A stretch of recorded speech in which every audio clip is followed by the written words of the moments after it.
त्यानंतर मोरे मॅडम आपल्याला डॉक्टर बाबासाहेब आंबेडकर यांचा जीवन परिचय करून देतील अशी मी त्यांना विनंती करतो.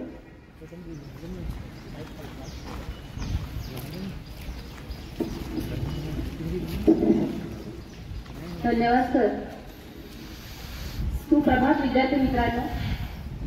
चराचरात वास करणारी विद्येची आराध्य देवता माता सरस्वती, त्याचप्रमाणे आज जो दिवस तो म्हणजे महापरिनिर्वाण दिन, भारतरत्न परमपूज्य डॉक्टर बाबासाहेब आंबेडकर यांना अभिवादन करते. आजच्या आपल्या कार्यक्रमाला उपस्थित बालाजी उच्च माध्यमिक शाळेचे मुख्याध्यापक श्री प्रवीण भोयर सर, तसेच बालाजी माध्यमिक शाळेच्या मुख्याध्यापिका दीपा हरटाळकर मॅम, तसेच माझे इतर सर्व शिक्षकवृंद आणि माझ्या विद्यार्थी मित्रांनो, आपण ना आताच काही 5-6 दिवसांच्या पूर्वी संविधान दिन साजरा केला. या संविधान दिनानिमित्त आपल्याला पवार सरांनी खूप अशी माहिती दिली आणि भरपूरसं आंबेडकरांबद्दलचं जे काही चारित्र्य आहे हे आपण जाणून घेतलं. आजचा हा जो दिवस तो म्हणजे महापरिनिर्वाण दिन. मी माझ्या भाषणाला सुरुवात करत असताना सगळ्यात पहिले तुम्हाला महापरिनिर्वाण म्हणजे नेमकं काय याचा अर्थ सांगते आणि त्यानंतर आपण बाबासाहेब आंबेडकरांच्या जीवनचरित्राबद्दल माहिती करूया. बघा, या ठिकाणी हा जो शब्द आहे ना महापरिनिर्वाण, हा शब्द प्रत्येक व्यक्तीसाठी वापरला जात नाही बरं का. सर्वात आधी हा जो शब्द वापरला गेला हा भगवान गौतम बुद्धांसाठी वापरला गेला होता. बुद्ध संस्कृतीमध्ये हा शब्द सर्वात आधी वापरला गेला. आता या शब्दाची जर आपण फोल्ड केली तर ती 3 शब्दामध्ये होते. एक म्हणजे निर्वाण, दुसरा म्हणजे परिनिर्वाण आणि तिसरा म्हणजे महापरिनिर्वाण. आता हा जो महापरिनिर्वाण शब्द आहे ना, हा शब्द संस्कृत, पाली आणि मराठी आणि हिंदी या 4 भाषेमध्ये हा शब्द प्रयोग केला जातो. आता निर्वाण या शब्दाचा जर आपण अर्थ बघितला तर निर्वाण म्हणजे मोक्ष प्राप्त होणे. बुद्ध धर्मीयांमध्ये गौतम बुद्धांसाठी जेव्हा सगळ्यात प्रथम हा शब्द वापरला गेला होता तर याचा नेमका अर्थ काय की जेव्हा व्यक्ती जिवंत असतो तर तो त्याच्या कर्मातून पूर्णपणे मुक्त होतो. आपण सर्वसाधारण व्यक्तीसाठी हा शब्द प्रयोग कधीच करत नाही. मग हा जो शब्द प्रयोग केला गेला हा शब्द प्रयोग गौतम बुद्धांसाठी सर्वप्रथम केला गेला. त्यानंतर दुसऱ्यांदा हा जो शब्द प्रयोग केला तो भगवान महावीरांसाठी, जे जैन धर्माचे संस्थापक आहेत, त्यांच्यासाठी हा शब्द प्रयोग केला गेला. आणि तिसऱ्यांदा हा शब्द वापरला तो म्हणजे डॉक्टर बाबासाहेब आंबेडकर यांच्यासाठी. आता निर्वाण या शब्दाचा अर्थ मी सांगितला की एक प्रकारे त्याग करणे किंवा कर्मातून मुक्त होणे, आणि परिनिर्वाण होणे म्हणजे काय की त्यांचा मृत्यू, म्हणजे त्यांनी जे कर्म केलं हे त्यांच्या मृत्यूपर्यंत होतं. यानंतर ते पूर्णपणे मोक्षाला पावले आहेत, म्हणजे त्यांना सर्वस्वी त्या ठिकाणी ते सोडावं लागलं आणि त्यांना मोक्ष प्राप्त झालं. त्याला म्हणतात परिनिर्वाण. आणि अशा महान व्यक्तीचं जेव्हा परिनिर्वाण होतं म्हणजे आपल्या भाषेमध्ये जेव्हा निधन होतं तर तो दिवस म्हणजे महापरिनिर्वाण दिन असा साजरा केला जातो. आपण काय होतं की शब्द तर बघतो पण नेमका या शब्दाचा अर्थ काय असतो ना हे आपल्याला कधीच कळत नाही. आपल्या समोर जी प्रतिमा आहे ना, असा व्यक्ती घडणं हे केवळ अशक्यच आहे बरं. ज्याप्रमाणे सूर्याचं तेज हे अखंड आहे, शेवटपर्यंत राहणार ना, त्याचप्रमाणे डॉक्टर बाबासाहेबांनी दिलेली ती शिकवण आहे ना की अतोनात राहील. सूर्यासारखं तेज जसं आहे तसंच बाबासाहेबांचं तेज होतं. विद्यार्थी मित्रांनो, मला सांगा की एवढं मोठं जेव्हा वर्चस्व प्राप्त केलं ना तर हे वर्चस्व प्राप्त करायला त्यांना काही कठोर संघर्ष करावे लागले नाहीत का? करावे लागले ना. आज जेव्हा आपण विद्यार्थी दशेमध्ये शिकायला येतो तर आपल्याला वर्गात बसण्याची परमिशन आहे, पण डॉक्टर बाबासाहेब आंबेडकर यांच्याबद्दल जर मी सांगितलं ना तर कदाचित ही माहिती तुम्हाला माहिती असेलही, पण थोडाफार मी सांगण्याचा प्रयत्न करते. बाबासाहेब आंबेडकरांचा जन्म झाला तो म्हणजे 14 एप्रिल 1871 रोजी.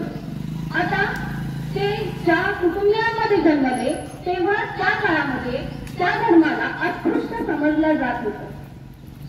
आता ज्या धर्मात ते जन्मले किंवा ज्या याच्यामध्ये होते, जाती धर्मामध्ये होते, तो अस्पृश्य समाज त्यांना या ठिकाणी मानाचं स्थान मिळवून देण्याचं काम बाबासाहेब आंबेडकरांनी केलं. त्यावेळी जे उच्चवर्णीय लोक होते, या उच्चवर्णीय लोकांकडनं यांचा अतोनात छळ केला जायचा. पिण्याचं पाणी सुद्धा त्यांना मिळत नव्हतं, शिक्षणाचं तर दूरच आहे. मग याही काळामध्ये या भीमाला शिकायची खूप इच्छा होती बरं का. अतिशय लहानशा वयामध्ये असताना जेव्हा त्यांनी शाळेमध्ये प्रवेश केला, 7 नोव्हेंबर हा दिवस. विद्यार्थी मित्रांनो, महाराष्ट्र शासनाच्या परिपत्रकामध्ये 7 नोव्हेंबर हा दिवस 2017 या साली जे महाराष्ट्र शासनाने पत्रक काढलं त्यामध्ये विद्यार्थी दिवस हा म्हणून साजरा करण्यात यावा असं म्हटलेलं आहे. आता मला सांगा, शाळेमध्ये तर बरेच जण जातात ना, मग बाबासाहेब आंबेडकरांचा दिवस विद्यार्थी दिवस म्हणून का साजरा करायचा बरं? तर मी तुम्हाला सांगते, याच्याही मागचं नेमकं कारण, शाळेमध्ये सगळे जातात पण सगळ्या जणांना शाळेमध्ये सहजरित्या प्रवेश मिळतो, पण यांना मिळाला का नाही. यांचं थोडंसं जीवनचरित्र सांगण्याचा प्रयत्न करते मी तुमच्या समोर. जेव्हा सुरुवातीला पहिल्या दिवशी जेव्हा बाबासाहेब आंबेडकर हे शाळेमध्ये गेले, शाळेमध्ये बसण्याची, वर्गात बसण्याची परमिशन त्यांना नव्हती. ज्या शाळेमध्ये लहान लहान मुलं शिकायचे ते मुलं वर्गाच्या बाहेर ज्या ठिकाणी चपला काढायचे त्या ठिकाणी आंबेडकर बसले. मग या भीमाला शिकायचं नव्हतं का? शिकायचं होतं ना, शिक्षणाची आवड होती, त्या कारणामुळे तर तिथे बसलेच ना. मग वर्गाच्या बाहेर बसणारा विद्यार्थी जेव्हा वर्गात काय घडतं आहे या सगळ्या गोष्टीबद्दल तो बघतो, तो सगळं अनुकरण करतो. जेव्हा वर्गामध्ये शिकवणारे शिक्षक हे वर्गामध्ये शिकणाऱ्या विद्यार्थ्यांना प्रश्न विचारायचे, त्यावेळेला वर्गामध्ये बसणारे विद्यार्थी उत्तर देऊ शकत नव्हते, पण बाबासाहेबांना उत्तर माहिती होतं. जेव्हा विद्यार्थ्यांना प्रश्न विचारण्यात आला तेव्हा एकही विद्यार्थी उत्तर द्यायला तयार नव्हता, परंतु वर्गाच्या बाहेर बसणारा जो विद्यार्थी होता तो विद्यार्थी म्हणायचा की मला उत्तर माहिती आहे ना, मला विचारा ना, मला का विचारत नाहीये. आपल्याला पण कधी कधी असं वाटतं की मला उत्तर येतं बरं, पण शिक्षक आपल्याला विचारत नाहीये असं कधी कधी आपल्या मनामध्ये होतं. तसंच आंबेडकरांना पण झालं. जेव्हा ते वर्गाच्या बाहेर बसले होते, शिक्षकांनी प्रश्न विचारला, त्यांना प्रश्नाचं उत्तर माहिती होतं, त्यांनी हात वर केला की सर मला विचारा, पण वर्गामध्ये असणाऱ्या शिक्षकांनी त्या विद्यार्थ्याला प्रश्नाचं उत्तर विचारलेलं नव्हतं. बाबासाहेब थोडे हळवे झाले. त्यानंतर त्यांना राहवलं नाही आणि त्यांनी शिक्षकांना विचारलं की सर मला उत्तर माहिती होतं ना, बाकी विद्यार्थ्यांना येत होतं पण मला येत होतं ना. तो उत्साह त्यांचा किती की वर्गात बसणाऱ्या विद्यार्थ्याला उत्तर येत नाही पण मला येत आहे, मग मला विचारायला पाहिजे. पण या प्रश्नाचं उत्तर शिक्षकांनी विचारलं नाही. जेव्हा प्रतिप्रश्न करण्यात आला, जेव्हा आंबेडकरांनी प्रतिप्रश्न केला शिक्षकांना की सर मला काय विचारत नाही, तेव्हा शिक्षकांचं उत्तर काय होतं माहितीये? शिक्षकांनी असं म्हटलं की तुला आम्ही वर्गाच्या बाहेर बसण्याची परमिशन दिली, एवढं तुझ्यासाठी खूप आहे, तुला आम्ही शिक्षण देणार नाही किंवा तुला आम्ही शिकवणार नाही. एवढं ऐकून ना आंबेडकर खूप हताश झाले. ते घरी गेले, खूप हळवापणाने ते घरी रडू लागले आणि रडताना त्यांनी त्यांच्या वडिलांना असं म्हटलं की मला आता शिकायचं नाही, माझी इच्छा नाही, कधोकधी ज्या ठिकाणी अपमान होत आहे ना त्या ठिकाणी मला जायचं नाही का मला शिकायचं पण नाही. त्यावर आंबेडकरांच्या वडिलांनी काय म्हटलं असेल बरं? ते म्हणाले की बाळा तुला हेच तर मी तुला वर्गात प्रवेश करताना मी तेव्हाच तुला सांगितलं होतं की तुला शिक्षण मिळणं हे सहज शक्य नाही, मग यासाठी तुला काय काय यातना सहन करावं लागेल याची तयारी मी तुझी पहिलेच केली होती आणि तू एवढ्या गोष्टीवर हताश झालाय. हेच तर चित्र तुला बदलवायचं आहे ना, हेच चित्र तुला बदलवायचं आहे. आणि म्हणून आई आणि वडिलांच्या समजावण्यावरनं आंबेडकर पुन्हा जोमाने तयारीला लागले, पुन्हा शाळेमध्ये गेले आणि शिक्षण घेतलं. आता विद्यार्थी मित्रांनो जरा विचार करा की ज्या विद्यार्थ्याचं शरीर वर्गाच्या बाहेर आहे परंतु मन मात्र वर्गामध्ये असतं. नीट ऐका बरं का मी काय म्हणताय, शरीर वर्गाच्या बाहेर पण त्याचं मन हे वर्गामध्ये आहे. म्हणजे वर्गाच्या बाहेर शिकणारा विद्यार्थी एवढं मोठं संविधान घडवू शकतो. जे जगामध्ये सर्वात महत्वाचं असं संविधान घडवलं ते म्हणजे डॉक्टर बाबासाहेब आंबेडकरांनी. मग आजच्या दशेमधला विद्यार्थी बघा ना, आज आपण आपलं शरीर वर्गामध्ये असतं पण आपलं मन कुठेतरी बाहेर असतं. मग आंबेडकरांनी जे शिक्षण घेतलं हे शिक्षण फक्त तेवढ्या पुरतं होतं का? नाही. आपण काय करतो की एवढ्या सगळ्या ज्या भाषा आहेत, आंबेडकरांना जवळजवळ 9 भाषा आणि 32 डिग्र्या त्यांच्याकडे होत्या. मग आता या ठिकाणी जे शिक्षण आपल्याला दिलं जातं हे फक्त आपण तेवढ्या पुरतं पेपरमध्ये पास व्हायचं एवढ्या पुरतं असतं. पण आंबेडकरांनी तसं नाही केलं. सर्वात मोठी लायब्ररी जी होती ही डॉक्टर बाबासाहेब आंबेडकरांची स्वतःची खाजगी लायब्ररी होती. कारण ते 2 रुपये खिशामध्ये असेल ना तर त्यामधलं 1 रुपयाचं पुस्तक घ्यायचं आणि 1 रुपयाची भाकरी खायची. का? कारण भाकर ही तुमची आताची भूक भागवते आणि जे पुस्तक आहे हे पुस्तक तुम्हाला समोर जगायचं कसं ना हे तुम्हाला शिकवतं. विद्यार्थी मित्रांनो असं म्हणतात, कोई चिल्लाकर चला गया, कोई चीख कर चला गया, स्कूल के बाहर बैठने वाला बच्चा हिंदुस्तान की तकदीर लिखकर चला गया. विद्यार्थी मित्रांनो, आता त्या काळामध्ये जी वागणूक बाबासाहेब आंबेडकरांना मिळाली, खरंच त्या ठिकाणी स्वतःला जर आपण घेऊन बघितलं तर आपण विचार केला असता की मला काय करायचं शिकून. कधोकधी जर अपमान होता तर मला शिकून नेमकं काय करायचं असा विचार आपण केला असता, पण असा विचार बाबासाहेब आंबेडकरांनी केला नाही. माझ्या जातीला, माझ्या धर्माला सर्वांना समान न्याय मिळावा. आता जर आपण बघितलं तर ज्या प्रसूती रजा आहेत ना, ज्या स्त्रियांना मिळतात, या प्रसूती रजेसाठी सुद्धा ही आंबेडकरांमुळे आपल्याला मिळालेला आहे. ज्या 180 दिवसाच्या सुट्ट्या आहेत, या 180 दिवसाच्या सुट्ट्या आंबेडकरांनी मिळवून दिल्या. आपण स्त्री शिक्षणाचा पाया रोवला असं ज्योतिबा फुले यांना म्हणतोय, पण ज्योतिबा फुलेंना सुद्धा शिक्षण सर्व लोकांना देण्यात यावं यासाठी पदोपदी त्यांना जे सहकार्य केलं, हे सहकार्य केलं डॉक्टर बाबासाहेब आंबेडकरांनी. आपल्या संविधानामध्ये प्रत्येक व्यक्तीला मतदानाचा हक्क आहे. मग प्रत्येक व्यक्ती जे मार्ग आपल्याला डॉक्टर बाबासाहेब आंबेडकरांनी आखून दिलेले आहेत, या मार्गाचा खरंच अवलंब करतो का किंवा त्या मार्गावरती चालतो का. संविधानाने आपल्याला मतदानाचा हक्क दिला. नुकताच विधानसभेच्या निवडणुका झाल्या, कालच मुख्यमंत्री पदाची शपथ झाली, बरोबर नाही, आपल्याला सगळ्यांना परिचयच आहे. मग आता जे लोकशाही व्यवस्था आपण आपल्या देशामध्ये आहे, या ठिकाणी प्रत्येक व्यक्तीला 18 वर्षावरच्या वयामधल्या व्यक्तीला प्रत्येक व्यक्तीला मतदानाचा हक्क आहे. तुम्हाला आंबेडकरांनी हक्क दिलाय, मग आपण दिलेल्या हक्काचं पूर्णपणे पालन करतो का. हक्क त्यांनी दिला, तुम्हाला अधिकार आहे, तुमचं कर्तव्य आहे की त्यांनी जे तुम्हाला सांगितलं यावरती चालायचं. आजही आपण बघतो की निवडणुकांमध्ये फक्त 40% मतदान, 50% मतदान, आणि मतदार यादीमध्ये येण्यासाठी सुद्धा आपण या ठिकाणी प्रयत्न करतो का. नाही. मतदार यादीमध्ये येण्याचा प्रयत्न करतो, पण नेमक्या निवडणुका असतात त्यावेळेला आपण मतदान करण्यासाठी जातो का. मग तुम्हाला हे जे एवढे सगळे अधिकार डॉक्टर बाबासाहेब आंबेडकरांनी या संविधानामध्ये दिले, त्यांनी स्वातंत्र्य, समता, न्याय, बंधुता याची शिकवण आपल्याला दिली, एवढं मोठं संविधान घडवलं, या व्यक्तीने जे मार्ग दाखवले, नेमकं त्या मार्गावर तरी आपण चालतो का.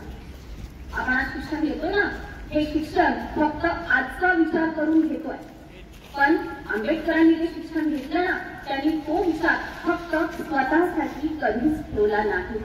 जर त्यांनी स्वतःचा विचार केला असताना तर आज जे पुरुषांच्या बरोबरीने स्त्रिया चालत आहेत ना, या स्त्रिया चालल्या नसतात. आज स्वातंत्र्य, समता, न्याय, बंधुता हे जे तत्व त्यांनी सांगितले आहेत ना, सर्व धर्म समभाव, आपण नेमका संविधान दिन साजरा केला, संविधानाची उद्देशिका सुद्धा आपण वाचली, त्याचा जर नेमका अर्थ आपण बघितला ना, तर या ठिकाणी जेव्हा स्त्री आणि पुरुष हे कामावरती जायचे त्यावेळेला पुरुषांच्या बरोबरीने स्त्रियांकडनं अतिरिक्त काम आणि मोबदला सुद्धा कमी असं होतं, पण आंबेडकरांनी ते सुद्धा बदलवलं, यामध्ये सुद्धा समानता आणलेली आहे. मग इथे एवढं सगळं जेव्हा आंबेडकरांनी मिळवून दिलं, मग त्यांचं अभिवादन हे फक्त आपण ब्रह्मचक्र परिवर्तन दिन किंवा महापरिनिर्वाण दिन किंवा त्यांचा जन्मदिन याच दिवशी करावं का, किंवा संविधान दिन नेमका 2017 पासूनचं पत्रक आलं की विद्यार्थी दिवस पण साजरा करावा. त्यांचे जे विचार आहे ना, या विचारावर जर आपण चाललो ना, की खरंच आपण खूप काही करू शकतो. पण आज आपण जे करतो, आज आपण जसं संस्कृत ही भाषा शिकायची आहे, तर ती फक्त भाषा आपल्या अभ्यासक्रमापुरती असते. ते अभ्यासक्रम संपला, वर्ष गेलं, आपण त्या सिलेबस पासून दूर जातो, आपल्याला ते येतं की नाही. आता आंबेडकरांबद्दल मी थोडंसं सांगते तुम्हाला.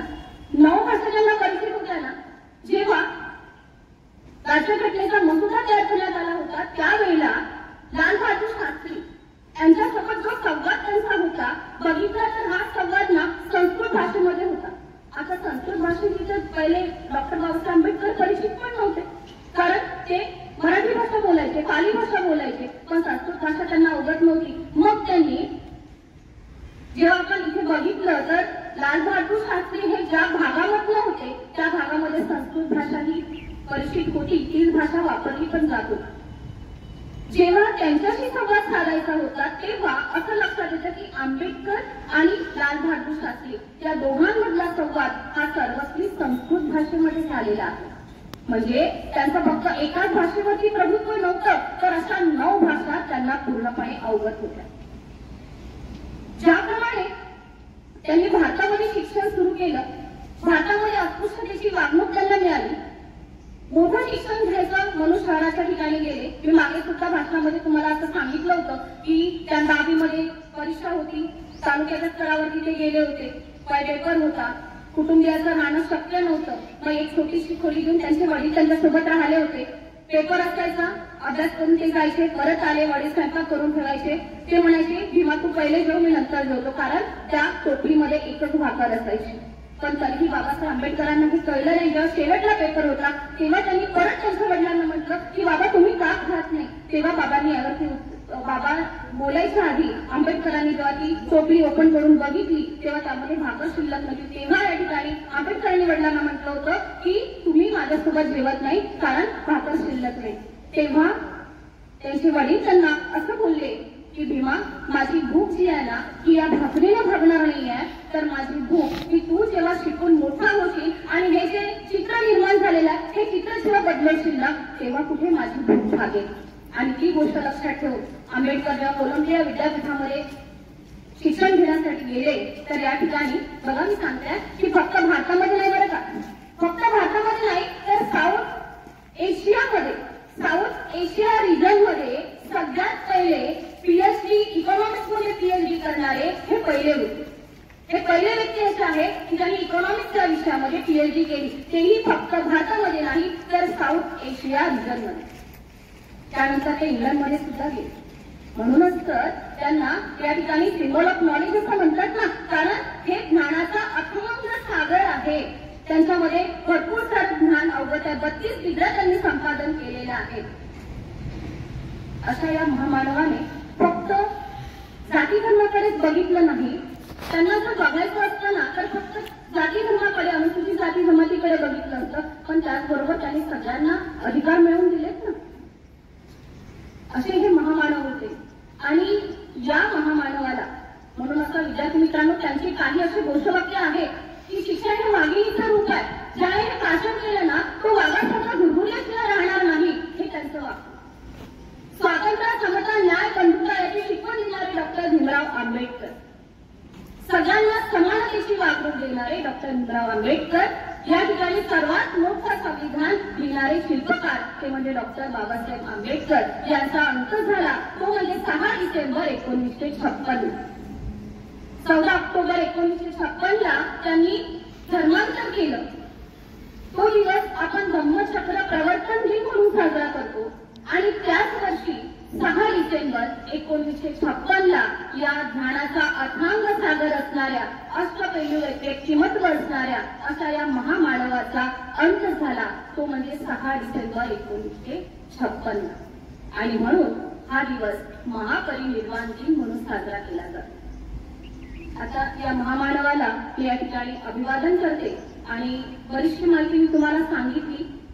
जी माहिती सांगितली कदाचित तुम्हाला ती माहीत असेल किंवा नसेलही, पण तुम्ही मी सांगितलेले शब्द शांततेने ऐकून घेतले त्याबद्दल मी सर्व विद्यार्थी त्याचबरोबर माझे सहपाठी शिक्षक या सर्वांचे या ठिकाणी आभार मानते. आणि माझे 2 शब्द इथे संपले असं मी जाहीर करते.